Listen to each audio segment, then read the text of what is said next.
أهلا وسهلا بكم في حصاد اليوم في تركيا من تلفزيون العرب في اسطنبول.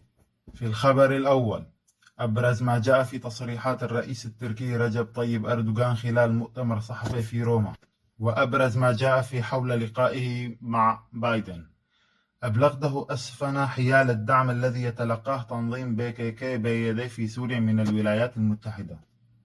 نتخذ كافة التدابير حيال موجة هجرة جديدة من أفغانستان، ولا نية لدينا بفتح أبوابنا.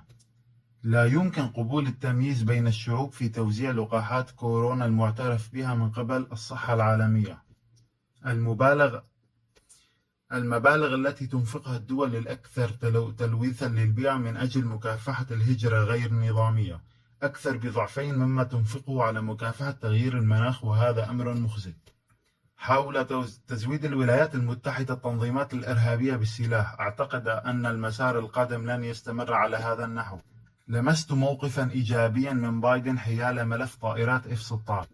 بحثنا مع بايدن تحديث وشراء مقاتلات F-16. وزير الدفاع في البلدين سيتابعان هذا الملف.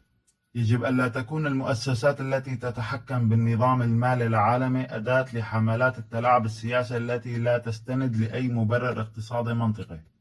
اقتصادات دول العشرين لا تزال تواجه تحديات كبرى رغم بدء تعافي الاقتصاد العالمي في عام 2021.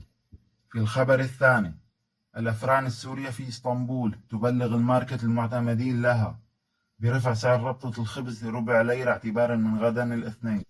في الخبر الثالث، وزير الصحة التركي يعلن تسجيل 23,000 إصابة جديدة بفيروس كورونا و201 حالة وفاة و26,175 حالة شفاء في ال 24 ساعة الماضية. في الخبر الرابع، ماناو 40 عاما على افتتاح جسر 15 تموز البوسفور الذي يعد جسرا استراتيجيا لربط القسم الأوروبي مع القارة الآسيوية.